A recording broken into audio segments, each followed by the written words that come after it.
क्या किया, सिर्फ सोचा, प्लान किया, ये काम ऐसा होगा वैसा होगा। ऑर्गेनाइजिंग के अंदर क्या कर रहा है, ऑर्गेनाइजिंग के अंदर अब हमको ऐसा समझ लो कि जगह तैयार करनी है। यहाँ पर टॉप लेवल होगा, middle level, lower level, supervisor, यहाँ पे वर्कर बैठेगा, यहाँ पर मशीनें रखी होंगी, इन सब का आपस में रिलेशन कौन होगा, कौन किसका बॉस होगा, कौन सुपरवाइजर होगा, किसकी क्या ड्यूटीज होंगी, किसकी क्या रिस्पॉन्सिबिलिटी होगी, कौन किसको काम करने के बदले में जवाब देने वाला है। तो ये सारी बातें किस में आ गई, ऑर्गेनाइजिंग के अंदर। तो ऑर्गेनाइजिंग के अंदर हम क्या कर रहे हैं, एक स्ट्रक्चर रेडी करने हैं। स्ट्रक्चर किस चीज का, रिलेशनशिप्स का, संबंधों का हम क्या कर रहे हैं, रिलेशनशिप फिक्स कर रहे हैं। संदीप प्लानिंग के अंदर इतना ही काफी है, और जो टॉपिक मैंने समझाया उसमें से आप ऑब्जेक्टिव्स निकाल लेना। टाइप्स वाला टॉपिक बहुत लंबा हो जाएगा फिर। तो अभी हम फटाफट से ना 4-5 टॉपिक्स एक साथ कवर कर रहे हैं जो सिंपल सिंपल से हैं।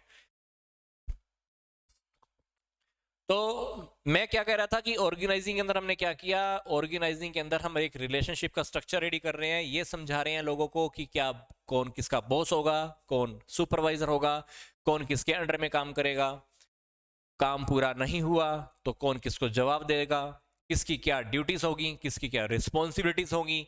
ये सारी बातें हम कहाँ पे फिक्स कर लेते हैं, ऑर्गेनाइजिंग में फिक्स कर लेते हैं। पर मैं आपको फिर से बता रहा हूँ, ऑर्गेनाइजिंग करने का मतलब ये नहीं है कि हमारे पास लोग काम करने के लिए आ चुके हैं। हमारे पास लोग काम करने के लिए नहीं आए हैं, हमारे पास वो कहाँ पे आएंगे, स्टाफिंग के अंडर में आने वाले हैं। तो फिलहाल हम चलते हैं ऑर्गेनाइजिंग के पॉइंट पे। तो ऑर्गेनाइजिंग एक प्रोसेस है जिसके अंदर हम ये देखते हैं कि एक्टिविटीज को हमने ग्रुप कैसे करना है, किसकी क्या रिस्पॉन्सिबिलिटी होगी, किसकी क्या अथॉरिटी होगी, और कौन किसको क्या जवाब देने वाला है, कौन बॉस होगा, कौन सुपरवाइजर, किसकी क्या ड्यूटीज, किसकी क्या रिस्पॉन्सिबिलिटीज, कौन किसको जवाब देने वाला है। ये सारी बातें हम क्या करते हैं, ऑर्गेनाइजिंग के अंदर डिसाइड कर लेते हैं। कभी कभी कुछ ऐसा भी होता है कि कुछ एक्टिविटीज सेम होती हैं। फॉर एग्जाम्पल स्कूल की बात करें, स्कूल के अंदर हम क्या करते हैं, 7th क्लास के बच्चों को 7th क्लास में बिठाते हैं। जिनका ब्रेन सिंपल, मतलब जिनका ब्रेन सेम लेवल का होता है, उनको उसी क्लास से तो जाना होता है ना। जो बच्चे 10th क्लास के लायक हैं तो उनको कहाँ बिठाएंगे, 10th में। तो जो बच्चे हमको 8th में बिठाने तो वहां कहाँ बिठाएंगे, 8th में।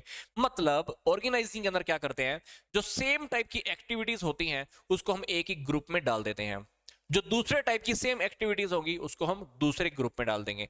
तो ग्रुपिंग करने का काम भी कहां पे आता है, ऑर्गेनाइजिंग में आता है। तो ऑर्गेनाइजिंग के अंदर हम स्ट्रक्चर तो रेडी कर ही रहे हैं, ये भी डिसाइड कर रहे हैं कि कौन बॉस, कौन सुपरवाइजर, कौन किसको जवाब देगा, किसकी क्या ड्यूटीज, क्या रिस्पॉन्सिबिलिटीज, और उनको ग्रुप के अकॉर्डिंग भी डिवाइड कर देना। तो ये सारी बातें किसमें आ गई, ऑर्गेनाइजिंग के अंदर आ गई। तो ऑर्गेनाइजिंग का जो फर्स्ट फीचर है वो यही है कि सबसे पहले हम क्या करते हैं, काम को डिवाइड कर देते हैं। अब मान लो कोई भी काम है, कोई भी काम है वो एक ही इंसान कर ला तो अकेला तो कर नहीं सकता। तो हमको क्या करना था, सबसे पहले हम काम को डिवाइड कर देंगे। पूरी फैक्ट्री है, पूरी फैक्ट्री के अंदर मैंने क्या किया, पूरी फैक्ट्री के अंदर मैंने क्या किया, डिपार्टमेंट बना दिए। Personnel department, purchase department, production department, marketing department, maintenance department, development department, finance department, office department. पूरी कंपनी को, पूरी फर्म को मैंने 8 हिस्सों में डिवाइड कर दिया। तो मैंने क्या किया है, सबसे पहले काम को डिवाइड कर दिया। पूरी कंपनी को या पूरे काम को मैंने 8 हिस्सों में डिवाइड कर दिया। Personnel, production, purchase, marketing, maintenance, development, finance and office, बांट दिया, काम को बांट दिया ना।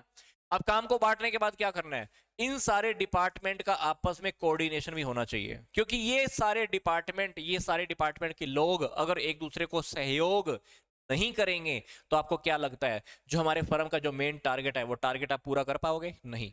तो अगर आप मेन टारगेट को पूरा करना चाहते हो तो इन सारे डिपार्टमेंट का और इन सारे डिपार्टमेंट का लोगों का आपस में सहयोग होना बहुत जरूरी है। तो ये सहयोग हम कहां पे बनाएंगे, ऑर्गेनाइजिंग के अंदर। तो ये सेकंड पॉइंट, कोऑर्डिनेशन बनाना। फिर तीसरी बात क्या है, कॉमन ऑब्जेक्टिव।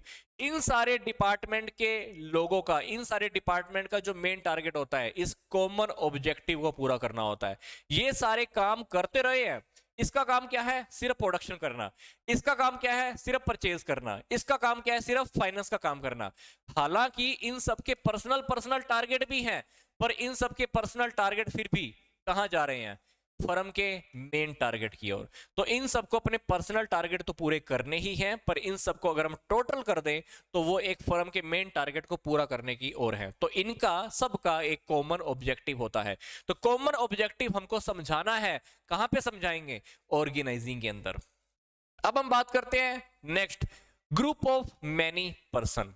ये बात मैंने आपको अभी भी बताई कि ऑर्गेनाइजिंग के अंदर क्या होता है, हम काफी सारे लोगों को मिला देते हैं, उनसे मिलकर ही काम कराते हैं। ये पहले से ही बता देते हैं कौन बॉस है, कौन सुपरवाइजर है, किसकी क्या ड्यूटीज है, किसकी रिस्पॉन्सिबिलिटी है, किसने किसको जवाब देना है।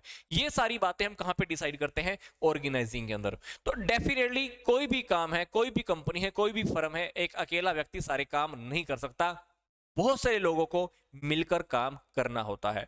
तो ये सारी बातें हम कहां पे डिसाइड करेंगे? ऑर्गेनाइजिंग में। तो ऑर्गेनाइजिंग के अंदर हम काफी सारे लोगों की बात करें, ग्रुप बना के काम करने वाले हैं।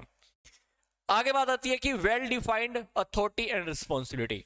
हम पहले से ही सबको बिल्कुल क्लियर कर देते हैं, तेरी क्या अथॉरिटी है, तेरे पास कौन सी पावर है, तेरे पास कौन से अधिकार है, और तेरी क्या रिस्पॉन्सिबिलिटी है, तेरी क्या जिम्मेदारी है। तो ये बातें हम पहले सबको क्लियर कर देते हैं। पता चला कि किसी बंदे ने 5 लाख रुपए ले लिए और वो मार्केट पे जाकर कंपनी के लिए माल खरीद के ही नहीं लाया, तो हम ये बातें सभी को पहले से क्लियर कर देते हैं, कौन बॉस, कौन सुपरवाइजर, किसके पास कौन सी पावर, काम ना हुआ तो जवाब किसको देना है। ये सारी बातें हम कहां पे डिसाइड कर लेते हैं? ऑर्गेनाइजिंग में। आगे बात करते हैं सुपीरियर सबऑर्डिनेट रिलेशनशिप। हम पहले से ही डिसाइड कर लेते हैं कौन बॉस होगा और बॉस के अंडर में कितने लोग काम करने वाले हैं। ये सारी बातें हम पहले से डिसाइड कर लेते हैं। तो ये क्या आएगा? हम पहले से डिसाइड कर लेते हैं कि सुपरवाइजर और सबऑर्डिनेट, सुपरवाइजर और सबऑर्डिनेट जो उसके नीचे काम करने वाले लोग हैं, उन सबके बीच में क्या रिलेशनशिप होगा। आगे बात आती है कि इट्स ए यूनिवर्सल प्रोसेस। ये एक ऐसी प्रोसेस है जो हर जगह चलती रहती है, हर जगह हमको अप्लाई होती है। यूनिवर्सल का मतलब यही सार्वभौमिक कह सकते हैं। आगे है it's a part of management. Organizing management का तो एक पार्ट है, क्योंकि मैनेजमेंट के अंदर हमने क्या देखा, मैनेजमेंट के अंदर ही तो प्लानिंग आती है, ऑर्गेनाइजिंग आती है, स्टाफिंग, डायरेक्टिंग, कंट्रोलिंग सारी उसी में तो आते हैं। जो मैनेजमेंट के जो 5 फंक्शन है, उन 5 फंक्शन में से जो एक फंक्शन है वो कौन सा है? ऑर्गेनाइजिंग। तो ऑर्गेनाइजिंग से पहले प्लानिंग आती है और ऑर्गेनाइजिंग सेकंड नंबर पे आती है। तो उन 5 फंक्शन में से एक फंक्शन ऑर्गेनाइजिंग भी है, इसलिए ये यहां पर कह रहा है it is a part of the management. आगे देखो इंपॉर्टेंस की।